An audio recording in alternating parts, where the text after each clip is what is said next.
Hello everyone, this is Jayesh Umre and we are going to start 30th lecture on Java programming. So in this lecture we are going to practice some Java MCQs जो कि based है previous lectures के ऊपर. अब question ये उठता है कि आखिर जावा MCQs की प्रैक्टिस क्यों करना चाहिए. तो इसका सिंपल सा आंसर है प्रोग्रामिंग स्किल्स को इम्प्रूव करने के लिए, कैंपस प्लेसमेंट के लिए और कॉम्पिटिटिव एग्जामिनेशंस की प्रिपरेशन के लिए. So the question here is what is the output of the Java code? Okay तो जावा कोड हमारे सामने है और साथ ही हमको 4 ऑप्शंस दिए गए. इन 4 ऑप्शंस में से एक ऑप्शन हमारा आंसर है. सो यदि हम देखें, हमें क्लास दी गई है बॉक्स नाम की और हमको वन मोर क्लास दी गई है कंस्ट्रक्टर आउटपुट नाम की. मीन्स इस कोड के अंदर हमारे पास 2 क्लासेस है और हमको यदि मेन फंक्शन हम देखें तो जो कंस्ट्रक्टर आउटपुट नाम की क्लास है वहाँ पर दिया गया है मेन फंक्शन. और हम सभी को पता है कि जावा कोड हमेशा स्टार्ट होता है मेन फंक्शन से. डेट मीन्स यहाँ भी कंट्रोल कहाँ से स्टार्ट होगा, मेन फंक्शन से. फर्स्ट हम बॉक्स नाम की क्लास के अंदर देख लेते हैं. हमारे पास में वेरिएबल्स है विड्थ नाम का, हाइट नाम का, लेंथ और वॉल्यूम. साथ ही बॉक्स नाम की क्लास में कंस्ट्रक्टर मेथड भी है. उस मेथड का नाम क्या है, बॉक्स. अब बॉक्स जो है ये कंस्ट्रक्टर क्यों है, क्योंकि कंस्ट्रक्टर मेथड मीन्स क्या होता है, जब क्लास का नेम और मेथड का नेम सेम हो उसे हम लोग क्या बोलते हैं, कंस्ट्रक्टर. और जो बॉक्स नाम की मेथड है यहाँ पर विड्थ नाम के वेरिएबल में 5 असाइन हुआ है, हाइट के अंदर 5 असाइन हुआ है और लेंथ के अंदर 6 असाइन हुआ है. साथ ही बॉक्स नाम की जो क्लास है वहाँ पर एक और मेथड है, उस मेथड का नाम है वॉल्यूम. और वॉल्यूम के अंदर जो वॉल्यूम नाम का वेरिएबल है ओके उसको असाइन किया गया है विड्थ, हाइट और लेंथ का प्रोडक्ट. और जो कंस्ट्रक्टर आउटपुट नाम की क्लास है उसके अंदर एक मेथड है, उस मेथड का नाम है मेन. सो जब भी हमें इस तरह का क्वेश्चन पूछा जाता है किसी भी एग्जाम में तो हमें पहले कोड को ध्यान से रीड करना चाहिए. बिकॉज आउटपुट तो आएगा जरूर ओके लेकिन हमें लाना है करेक्ट आउटपुट. सो यदि हम लोग देखें तो जो मेन मेथड है, इस मेन मेथड के अंदर फर्स्ट लाइन क्या बोलती है कि जो बॉक्स नाम की क्लास है उसके लिए ओबीजे नाम का ऑब्जेक्ट बनाया गया है. ओके तो यदि बॉक्स नाम की क्लास के लिए यहाँ पे ऑब्जेक्ट बन चुका है ओबीजे, डेट मीन्स इस ऑब्जेक्ट की मदद से मेन फंक्शन क्या कर सकता है, इस बॉक्स नाम की क्लास के सारे वेरिएबल्स को एक्सेस कर सकता है. साथ ही जितनी भी मेथड्स है इन मेथड्स को भी यहाँ पे एक्सेस कर सकता है. सो बॉक्स नाम की क्लास के लिए ओबीजे नाम का यहाँ पे ऑब्जेक्ट बनाया गया है ओके और ऑब्जेक्ट की मदद से एक मेथड को कॉल किया गया है, उस मेथड का नाम है वॉल्यूम. सिंपल हमें यहाँ पर दिखाई दे रहा है OBJ dot volume. That means volume method को यहाँ पे कॉल किया है. तो कंट्रोल कहाँ आ जाएगा, वॉल्यूम नाम की मेथड के पास. अब वॉल्यूम मेथड जब एग्जीक्यूट होंगी तो ये वाली लाइन भी एग्जीक्यूट होगी. ये लाइन के अंदर क्या हो रहा है कि वॉल्यूम के अंदर विड्थ कितना है हमारे पास, 5. अब विड्थ में 5 कैसे आ गया, बिकॉज ये कंस्ट्रक्टर मेथड है और कंस्ट्रक्टर मेथड ऑटोमेटिकली कॉल हो जाती. जब बॉक्स नाम की क्लास बनी थी उस समय कंस्ट्रक्टर मेथड कॉल हो चुकी थी और विड्थ के अंदर 5 आ चुका था, हाइट के अंदर 5 आ चुका था और लेंथ के अंदर 6 आ चुका था. डेट मीन्स अगर हम तीनों का प्रोडक्ट करें सो प्रोडक्ट करने पे हमको मिलेगा 150. ओके डेट मीन्स जो वॉल्यूम नाम का वेरिएबल है उसके अंदर कितना आ चुका है, 150. अब यदि हम नेक्स्ट लाइन देखें तो नेक्स्ट लाइन यहाँ पे क्या कर रही है, प्रिंट कर रही है ओबीजे डॉट वॉल्यूम. वॉल्यूम में कितना है, 150. तो यहाँ पर कितना प्रिंट होगा, 150. Option B is the correct answer. So next question is what is the output of the Java code. Java code हमारे सामने है और 4 ऑप्शन भी दिए हैं. इन ऑप्शन में से एक ऑप्शन हमारा आंसर है. से तुम जावा कोड के अंदर देखें तो नंबर ऑफ क्लासेस हमारे पास 2 है. एक बॉक्स नाम की क्लास है, एक आउटपुट नाम की क्लास है. और यदि मेन मेथड को देखें तो वो है आउटपुट नाम की क्लास में और जावा कोड स्टार्ट होगा मेन मेथड से. फर्स्ट हम बॉक्स नाम की क्लास में देख लेते हैं कौन कौन से मेंबर्स हैं. तो यहाँ पर विड्थ नाम का वेरिएबल है, हाइट है, लेंथ है और वॉल्यूम है. 4 वेरिएबल्स है. और यदि हम देखें तो एक मेथड है वॉल्यूम नाम की जो कि प्रोटेक्टेड है. ओके तो जब वॉल्यूम नाम की मेथड एग्जीक्यूट होंगी उस केस में वॉल्यूम के अंदर क्या साइन होगा, width into height into length में तीनों का प्रोडक्ट. और यहाँ पर एक प्रिंट स्टेटमेंट भी है जिसमें प्रिंट हो रहा है वॉल्यूम. मीन्स वेरिएबल में जो भी डेटा आएगा वॉल्यूम के अंदर वो यहाँ पे प्रिंट हो जाएगा. सो फर्स्ट हम आउटपुट नाम की क्लास में मेन मेथड को देखते हैं जैसे कि कोड स्टार्ट होगा.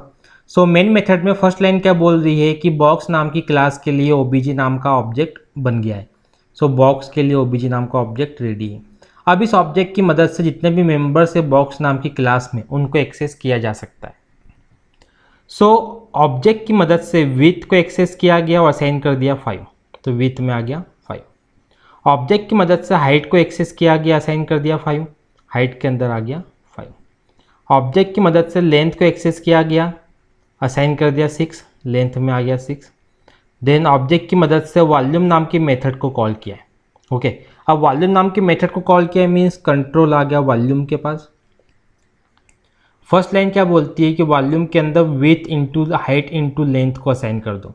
विथ कितना है 5, हाइट कितना है 5, लेंथ कितना है 6, तो ये हो जाएगा 150। डेट मीन्स वॉल्यूम के अंदर कितना आ गया है 150। अब नेक्स्ट लाइन क्या बोलती है कि वॉल्यूम को प्रिंट करो, तो प्रिंट हो जाएगा 150 क्योंकि वॉल्यूम में 150 है। So option A is the correct answer. Now next question हमारे पास है what is the output of the Java code. Java code हमें दिया है और एज यूजुअल 4 ऑप्शंस भी है, एक ऑप्शन हमारा आंसर है। सो यदि हम देखें, जैसा कि हम हमेशा नंबर ऑफ क्लासेस पहले फाइंड आउट करते हैं, तो यहाँ पर 2 क्लासेस है, एक एरिया नाम की और एक आउटपुट नाम की। और जो मेन मेथड है वो है आउटपुट नाम की क्लास के अंदर। अब एरिया नाम की क्लास में देख लेते हैं कौन कौन से मेंबर्स हैं। तो एरिया के अंदर विथ नाम का वेरिएबल है, लेंथ नाम का वेरिएबल है और एरिया नाम का वेरिएबल है। साथ ही एरिया नाम की मेथड भी यहाँ पर है। अब यदि हम देखें क्लास का नेम और मेथड का नेम सेम है, तो जनरली हम क्या बोलते हैं, जब क्लास का नेम और मेथड का नेम सेम है तो that is known as constructor. So अब जो एरिया नाम की मेथड है इसके अंदर 2 पैरामीटर है, विथ नाम का पैरामीटर और लेंथ नाम का पैरामीटर। अब जब एरिया नाम की मेथड कॉल होगी, सो इस मेथड के अंदर यदि हम देखें तो एक दिस कीवर्ड का यूज़ किया गया है, दिस डॉट विथ, ओके, और दिस डॉट लेंथ। मीन्स यहाँ पर हमको एक नई चीज़ देखने को मिल रही है, वो है दिस कीवर्ड। एक्चुअली हम स्टडी करेंगे इसको फ्यूचर लेक्चर्स के अंदर भी, बट यहाँ पर हम देख लेते हैं कि दिस कीवर्ड का एक्चुअली यूज़ क्या है। सो यदि हम देखें जो दिस कीवर्ड है इसको यूज़ किया जाता है मेथड के अंदर। तो एरिया नाम की मेथड में हमने दिस कीवर्ड को यूज़ किया है, और जो दिस कीवर्ड होता है वो करंट ऑब्जेक्ट को इंडिकेट करता है। तो करंट ऑब्जेक्ट अभी मेथड के साथ में क्या है, ओबीजे। हम देखेंगे अभी कि ओबीजे नाम का जो ऑब्जेक्ट है एरिया नाम की मेथड को कॉल कर रहा है। या फिर हम डायरेक्टली बोले तो दिस नाम का जो कीवर्ड है ये उस ऑब्जेक्ट को रेफरेंस करता है जिस ऑब्जेक्ट की मदद से किसी मेथड को कॉल किया जाता है। ओके, तभी हम देखेंगे कि एरिया नाम की मेथड के लिए कौन सा ऑब्जेक्ट यूज़ किया गया है।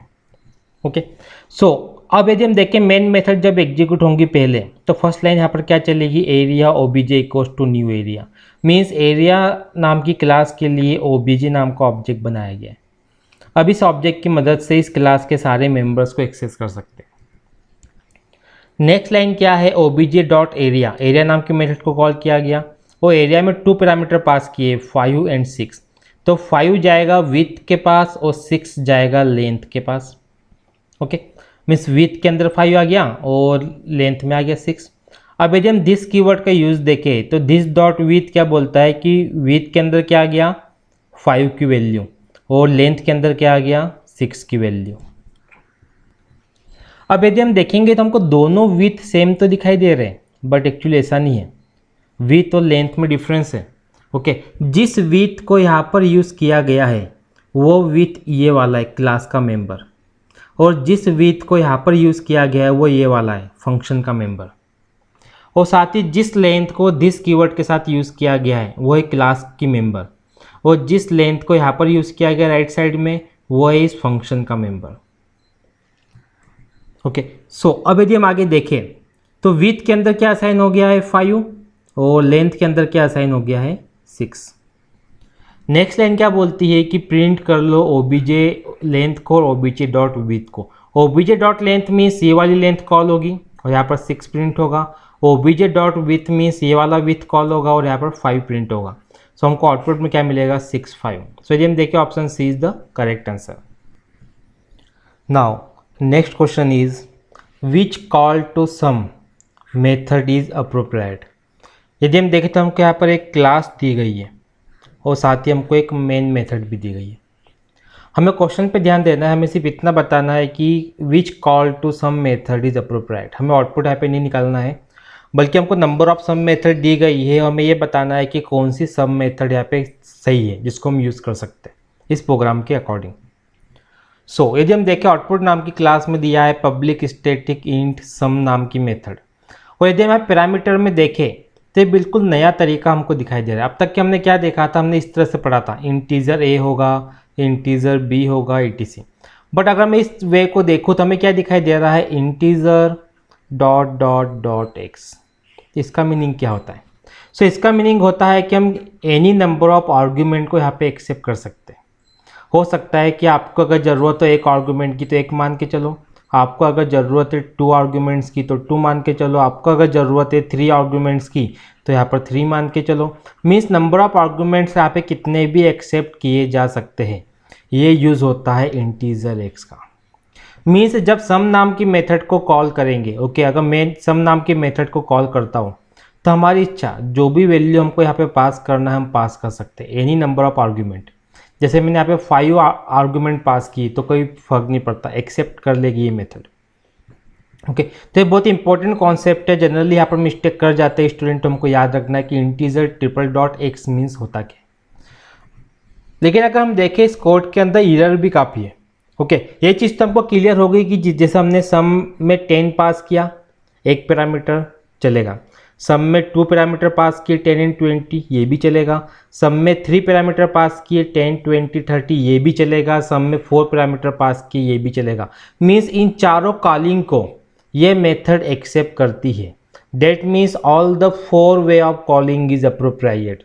यदि हम आंसर के अंदर देखें, so only 10, 10, 20, only sum 10 and 10, 20, all of the mention. So option D is the correct answer.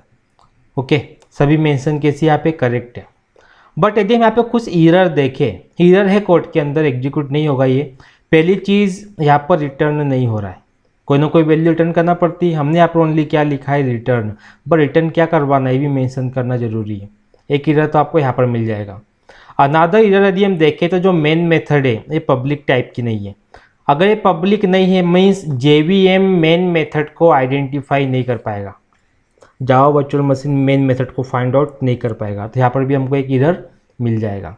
But यदि हम क्वेश्चन के अकॉर्डिंग देखें तो हमारा ऑप्शन क्या है, D is the correct answer. So now in next lecture हम कंटिन्यू करेंगे जावा MCQs को। आई होप आपको आज का लेक्चर क्लियर हुआ होगा। Thank you for watching.